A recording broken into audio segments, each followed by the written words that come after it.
Thank you all very much. This session is a brief look at the LGBT plus direct action group Outrage, which lasted from 1990 until 2011, so 21 years. It was one of the world's longest lasting, all-volunteer direct action groups. No paid staff, no grants, nothing but ourselves. For many of us in the group, we were different and diverse, but for many of us, we modeled our tactics on those of the suffragettes, the US Black Civil Rights Movement, and the earlier incarnation, the 1970s Gay Liberation Front. We adapted their methods and tactics, and of course, invented a few of our own. I think Outrage's model is very much an example of a quite unique political genre. We weren't the only group, but we were very much a group which conceptualized political human rights activism through the lens of protest as performance. Our juxtaposition of cultural forms, political themes, borrowed from the ideas of performance art to promote an explicit human rights message. For us, we saw activism as an art, the art of activism, and we used it to profile LGBT plus emancipation in ways that were creative, educative, and very importantly, entertaining. Much of Outrage's direct action was also confrontational and challenging. It claimed for the queer community public spaces and agendas that had, up until that time, been largely hitherto off limits.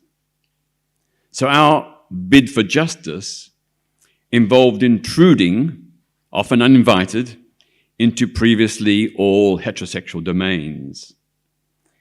And we staged symbolic spectacles that questioned the orthodoxy and presumptions of straight morality, culture, and laws. So this outrage activism, for example, sometimes included things like taking over solemn state ceremonies and appropriating sacred symbols of national consciousness, such as Remembrance Sunday at the National War Memorial, the Cenotaph. We staged a series of queer remembrance days, occupying both physically and spiritually a place of national identity and significance, which had, up until that time, been beyond the pale for LGBT plus people. We projected onto that space, that geographic space of the Cenotaph, a protest that commemorated queer lives exterminated in war, in particular the Third Reich and the Nazi program for the extermination of homosexuality, and of course those LGBT plus people who died fighting fascism and Nazism. By doing that, we were performing a subversive act of political symbolism in a hallowed place of national importance that had previously been forbidden to queers.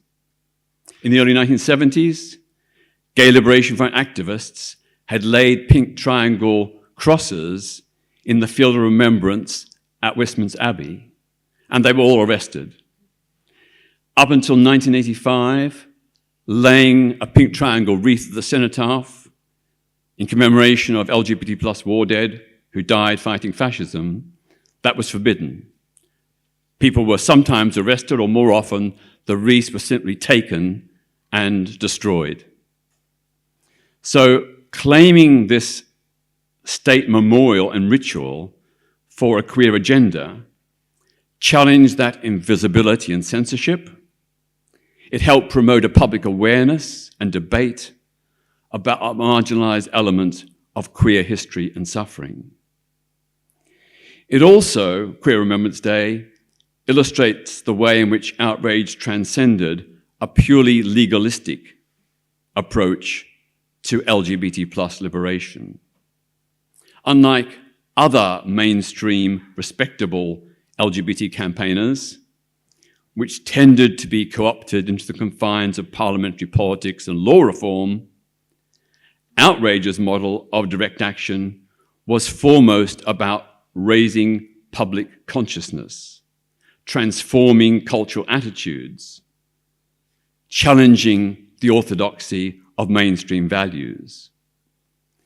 And we were simultaneously seeking to not only revolutionize thinking and practice around ethics, opinions, laws, and institutions in order to fundamentally think or rethink the way in which society thinks about LGBTs.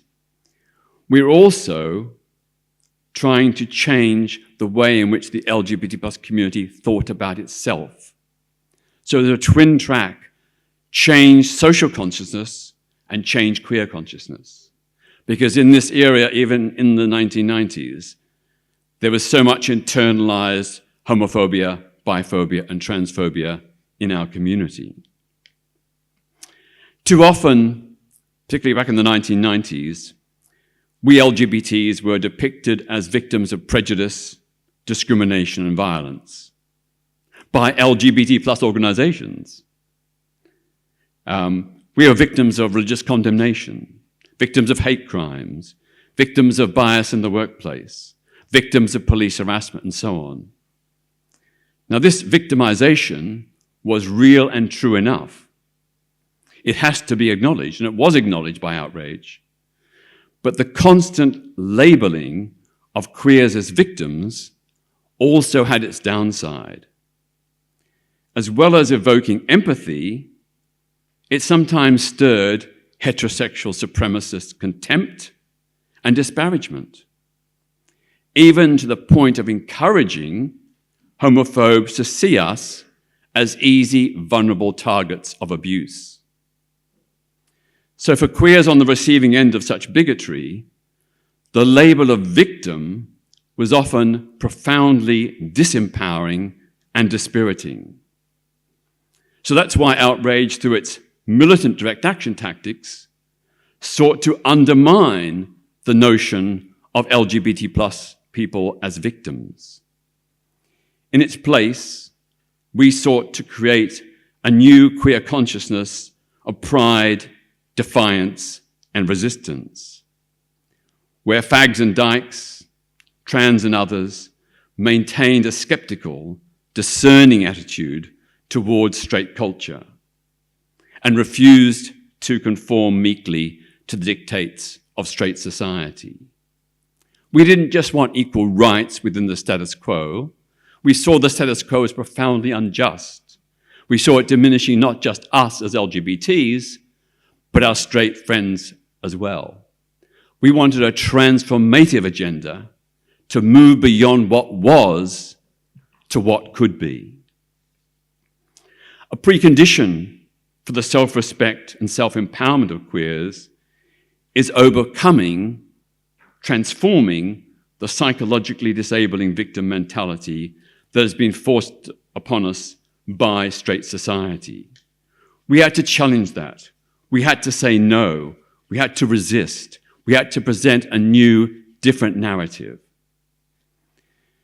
So Outrage's brand of feisty, sassy political activism is or was an explicit rejection of the cowering, defeatist, long-suffering image of victimhood.